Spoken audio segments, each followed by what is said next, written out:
Remember this? Pump up the volume, please.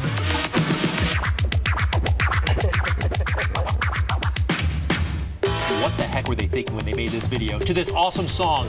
This is when I first became acquainted with Herbie Hancock. Of course, he's been around for decades, legendary musician. Won 14 Grammy Awards and an Oscar. His life and times chronicled in his own new memoir, Herbie Hancock, Possibilities.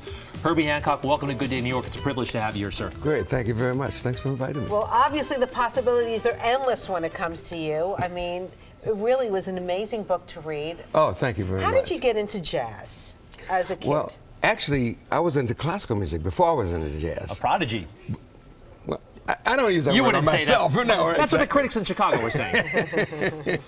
But when I was 14, I saw a kid my age playing on a variety show that my high school used to give every semester, and he was improvising. He had a jazz trio. And I said, he's doing something on my instrument that I can't do. I said, I want to learn how to do that. You know. Plus the other kids were having fun. They looked like they were having fun. So it was then that I really got interested in Herbie, jazz. the title, Possibilities, it suggests that perhaps there are some things that you wanted to happen that didn't happen. Just, if you would, explain the title for us, please. Well, Possibilities is that the opening up of one's perspective to the fact that there are an infinite number of possibilities for what can happen if you actually have a hand in writing your own life and making the causes for the direction of your life rather than having it imposed from external circumstances. Well, some of the chapters in the book, you talk about life with Miles Davis and working with him and how much you learned from him. That was one of the possibilities, I guess, that was open to you. Oh, yeah. Yeah. Miles Davis was such a great mentor because he really encouraged his young musicians to explore new territory. Now, how often can you actually be hired by someone that wants you to take chances, right? He wanted that. Right. Yeah. You would have thought maybe he might have been concerned you would upstage him in some way or another. No? I don't think he was worried about me upstaging him. Not Miles Davis, no. No, very secure. Oh, yeah, but it gave very. you the freedom to show who you were. Yeah, he wanted us to really bring out our own personality in the music because that is really what jazz is about. I mean, he was really about the essence of jazz, which is sharing, which is challenging each other, also respecting each other, trusting each other, but trusting yourself.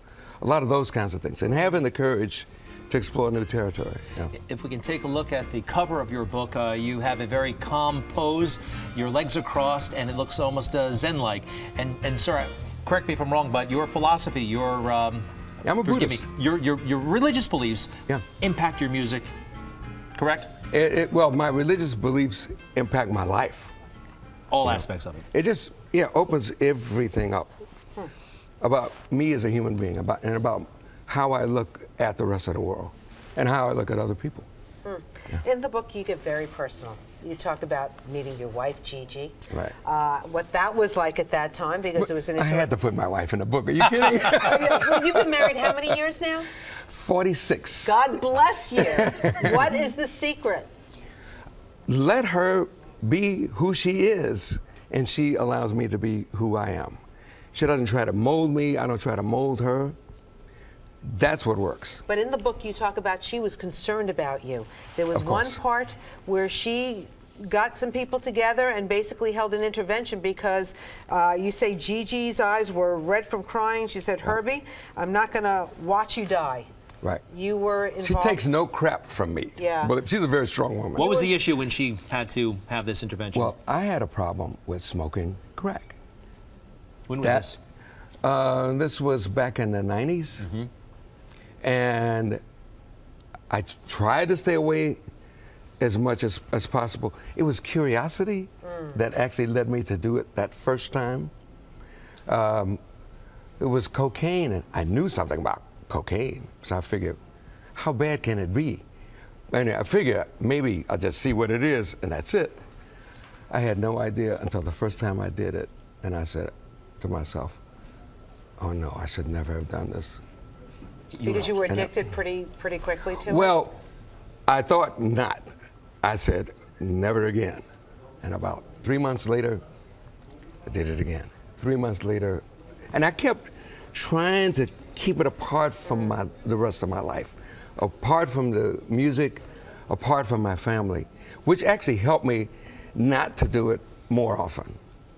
But still, little by little, it got worse and worse. Well, you won that battle with the help of Gigi and some others. Done with that, yes. By the way, if you want to meet our friend, let's go ahead and put it on the screen. He's got 2 appearances in our area. Tonight, he's at Barnes & Noble on the Upper West Side, which is on Broadway and 82nd Street at about 7 o'clock. And you're going to be in conversation, too, right? There's going to be a little Q&A, yep, which is going to be fun, as well as signing books. Yep. And also, you're going to be on 1029 at Bamrose Cinemas on Lafayette Avenue, which is Ashland Place in St. Felix Street in Brooklyn, and you're in a conversation there too, and that's free as well.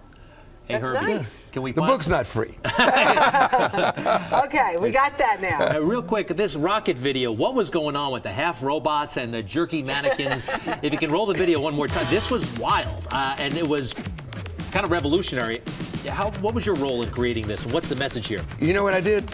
I said yes to the video creators. That's all I did. They did everything. That's so I gave them the freedom to do that, just the way Miles gave me the freedom. Well, the video would have been nothing without the song. By the way, I had no idea what this video was about when it came out. Okay, good. I looked at it like, what is this? I didn't know if it was good or bad. But people younger than me, they were going nuts. They were saying, oh, congratulations, this is fantastic. It was hot, but I'm so glad you were confused too. Herbie Hancock, everybody. Thank you so much. We'll put the information on how you can meet Herbie in the next few days on myfoxny.com. Thank you. Great. Thank you very much.